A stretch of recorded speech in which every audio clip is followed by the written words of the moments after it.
샬롬. 하나님의 나를 향한 계획이 무엇일까요? 혹시 발견하셨습니까? 내가 원할 때 만나는 하나님이 아닌 하나님이 원할 때 만나드리는 오늘이 되면 어떨까요? 오늘 말씀은 창세기 43장 말씀 되겠습니다. 그 땅에 기근이 심하고 그들이 애굽에서 가져온 곡식을 다 먹음에 그 아버지가 그들에게 이르되 다시 가서 우리를 위하여 양식을 조금 사오라. 유다가 아버지에게 말하여 이르되 그 사람이 우리에게 엄히 경고하여 이르되 너희 아우가 너희와 함께 오지 아니하면 너희가 내 얼굴을 보지 못하리라 하였으니 아버지께서 우리 아우를 우리와 함께 보내시면 우리가 내려가서 아버지를 위하여 양식을 사려니와 아버지께서 만일 그를 보내지 아니하시면 우리는 내려가지 아니하리니 그 사람이 우리에게 말하기를 너희의 아우가 너희와 함께 오지 아니하면 너희가 내 얼굴을 보지 못하리라 하였음이니이다. 너희가 어찌하여 너희에게 또 다른 아우가 있다고 그 사람에게 말하여 나를 괴롭게 하였느냐? 그 사람이 우리와 우리의 친족에 대하여 자세히 질문하여 이르기를 너희 아버지가 아직 살아계시느냐 너희에게 아우가 있느냐 하기로 그 묻는 말에 따라 그에게 대답한 것이니 그가 너희의 아우를 데리고 내려오라 할 줄을 우리가 어찌 알았으리이까? 유다가 그의 아버지 이스라엘에게 이르되 저 아이를 나와 함께 보내시면 우리가 곧 가리니 그러면 우리와 아버지와 우리 어린 아이들이 다 살고 죽지 아니하리이다. 내가 그를 위하여 담보가 되오리니 아버지께서 내 손에서 그를 찾으소서. 내가 만일 그를 아버지께 데려다가 아버지 앞에 두지 아니하면 내가 영원히 죄를 지리이다. 우리가 지체하지 아니하였더라면 벌써 2번 갔다 왔으리이다. 그러할진대 이렇게 하라. 너희는 이 땅의 아름다운 소산을 그릇에 담아가지고 내려가서 그 사람에게 예물로 드릴지니 곧 유향 조금과 꿀 조금과 향품과 모략과 유향나무 열매와 감복숭아이니라. 너희 손에 갑절의 돈을 가지고 너희 자루 아귀에 도로 넣어져 있던 그 돈을 다시 가지고 가라. 혹 잘못이 있었을까 두렵도다. 내 아우도 데리고 떠나 다시 그 사람에게로 가라. 전능하신 하나님께서 그 사람 앞에서 너희에게 은혜를 베푸사 그 사람으로 너희 다른 형제와 베냐민을 돌려보내게 하시기를 원하노라. 내가 자식을 잃게 되면 이르리로다. 그 형제들이 예물을 마련하고 갑절의 돈을 자기들의 손에 가지고 베냐민을 데리고 애굽에 내려가서 요셉 앞에 서니라. 요셉은 베냐민이 그들과 함께 있음을 보고 자기의 청지기에게 이르되 이 사람들을 집으로 인도해 드리고 짐승을 잡고 준비하라. 이 사람들이 정오에 나와 함께 먹을 것이니라. 청지기가 요셉의 명대로 하여 그 사람들을 요셉의 집으로 인도하니 그 사람들이 요셉의 집으로 인도되매 두려워하여 이르되 전번에 우리 자루에 들어있던 돈의 일로 우리가 끌려드는도다. 이는 우리를 억류하고 달려들어 우리를 잡아 노예로 삼고 우리의 나귀를 빼앗으려 함이로다. 그들이 요셉의 집 청지기에게 가까이 나아가 그 집 문 앞에서 그에게 말하여 내 주여, 우리가 전번에 내려와서 양식을 사가지고 여관에 이르러 자루를 풀어본즉 각 사람의 돈이 전에 그대로 자루 아귀에 있기로 우리가 도로 가져왔고 양식살 다른 돈도 우리가 가지고 내려왔나이다. 우리의 돈을 우리 자루에 넣은 자는 누구인지 우리가 알지 못하나이다. 너희는 안심하라. 두려워하지 말라. 너희 하나님, 너희 아버지의 하나님이 재물을 너희 자루에 넣어 너희에게 주신 것이니라. 너희 돈은 내가 이미 받았느니라. 하고 시므온을 그들에게로 이끌어내고 그들을 요셉의 집으로 인도하고 물을 주어 발을 씻게 하며 그들의 나귀에게 먹이를 주더라. 그들이 거기서 음식을 먹겠다 함을 들었으므로 예물을 정돈하고 요셉이 정오에 오기를 기다리더니 요셉이 집으로 오매 그들이 집으로 들어가서 예물을 그에게 드리고 땅에 엎드려 절하니 요셉이 그들의 안부를 물으며 이르되 너희 아버지 너희가 말하던 그 노인이 안녕하시냐? 아직도 생존해 계시느냐? 주의 종 우리 아버지가 평안하고 지금까지 생존하였나이다. 하고 머리 숙여 절하더라. 요셉이 눈을 들어 자기 어머니의 아들 자기 동생 베냐민을 보고 이르되 너희가 내게 말하던 너의 작은 동생이 이 아이냐? 소자여, 하나님이 내게 은혜 베푸시길 원하노라. 요셉이 아우를 사랑하는 마음이 복받쳐 급히 울 곳을 찾아 안방으로 들어가서 울고 얼굴을 씻고 나와서 그 정을 억제하고 음식을 차리라 하매 그들이 요셉에게 따로 차리고 그 형제들에게 따로 차리고 그와 함께 먹는 애굽 사람에게도 따로 차리니 애굽 사람은 히브리 사람과 같이 먹으면 부정을 입음이었더라. 그들이 요셉 앞에 앉되 그들의 나이에 따라 앉히게 되니 그들이 서로 이상히 여겼더라. 요셉이 자기 음식을 그들에게 주되 베냐민에게는 다른 사람보다 5배나 주매 그들이 마시며 요셉과 함께 즐거워하였더라. 어제 우리가 보았던 창세기 42장에서 오늘 43장에 이를 때에 큰 변화가 한 가지 있습니다. 그것은 지금까지 야곱이 사용되었다가 43장에 들어서는 야곱의 이름이 아닌 하나님이 그에게 주셨던 이름이었던 이스라엘이 사용되어졌다라는 것입니다.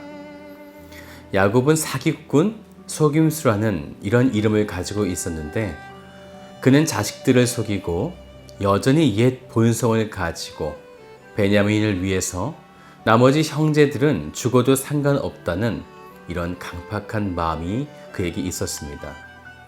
이것은 결국 하나님께서 야곱의 온 가족을 애굽으로 인도하여 낸 후에 출애굽이라고 하는 6월절 어린 양의 피로 회복해 하시려는 하나님의 뜻을 따르지 않는 불순종의 모습이 되어지는 것이죠.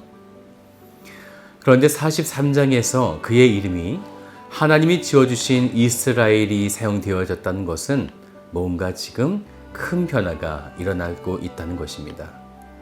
즉, 하나님의 구원 계획에 그가 드디어 순복하고 따르게 될 것이다 라고 하는 것을 암시하고 있는 것입니다.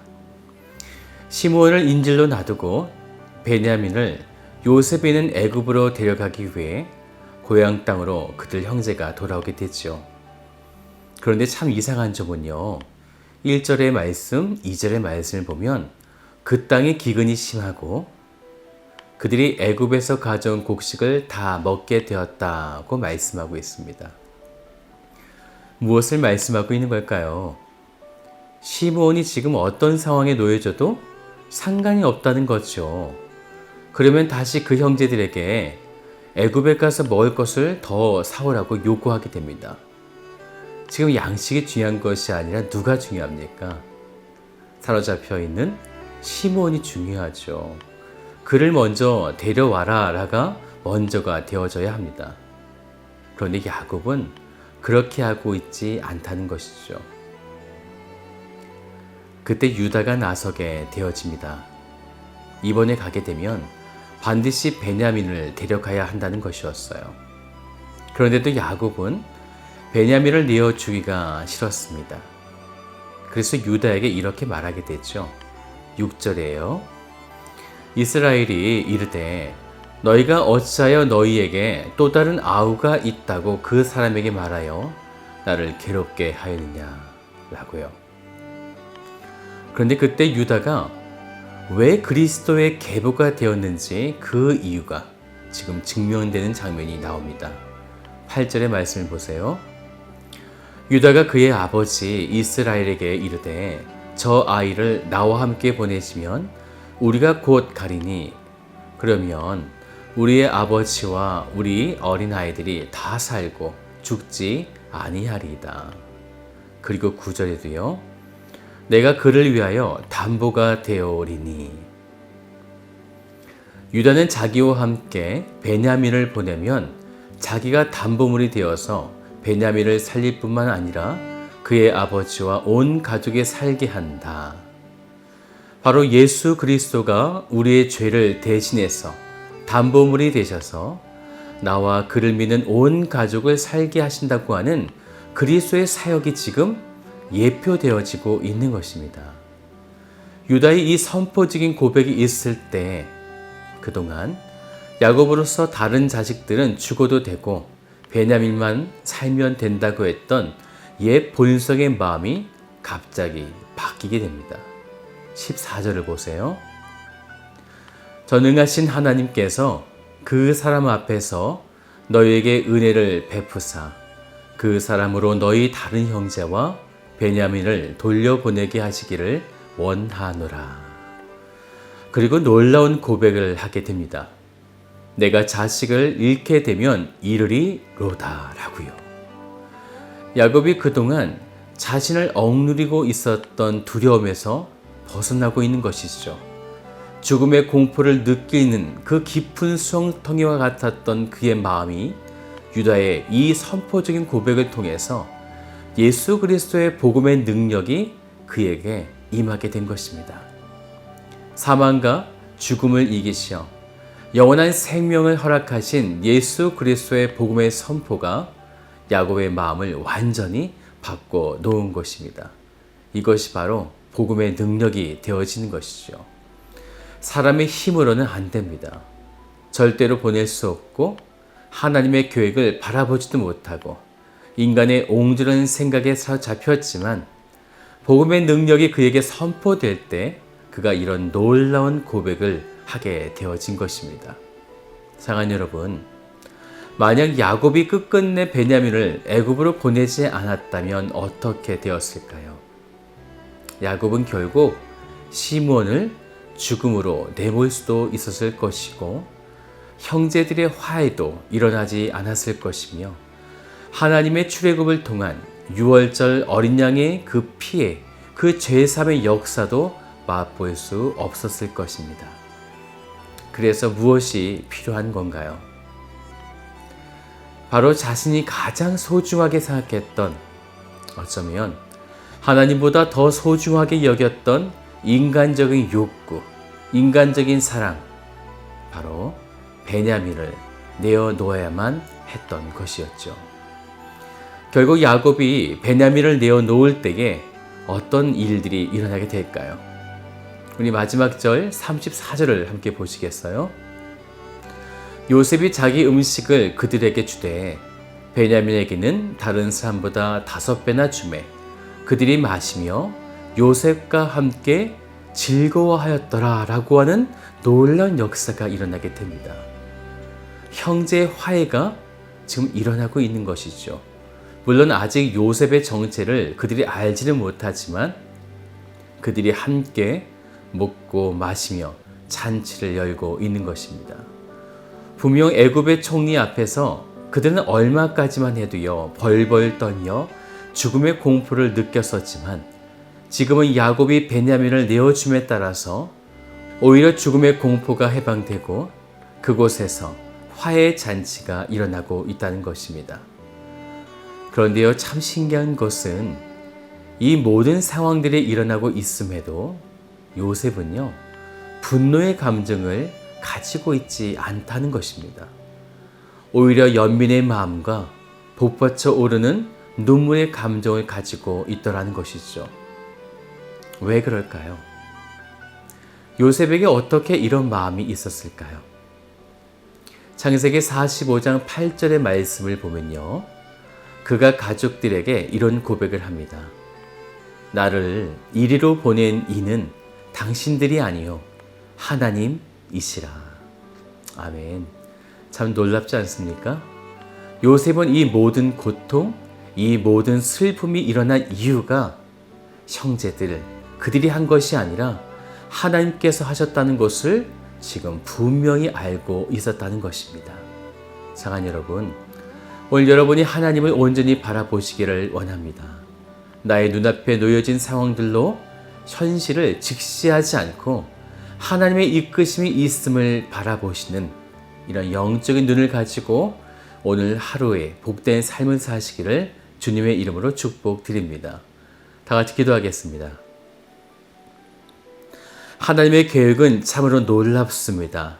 오늘 우리가 하나님의 그 계획하심을 바라보게 하여 주시고 우리 눈앞에 펼쳐져 있는 것을 바라보며 한탄하며 공포 가운데 휩쓸리지 않도록 인도하여 주셔서 그 모든 것이 하나님의 섭리였으며 하나님의 이끄심이었으며 바로 나를 통해서 하나님의 위대한 화해의 역사가 일어나게 하시는 하나님의 그 거룩하신 뜻을 우리가 바라볼 수 있도록 하나님의 백성들을 이끌어 주시옵소서. 오늘 하루 동안 하나님의 마음을 이해하고 하나님의 마음을 쫓아가는 우리 복된 성도가 되도록 붙잡아 주옵소서. 감사드리며 참 좋으신 예수 그리스도의 이름으로 기도드립니다. 아멘.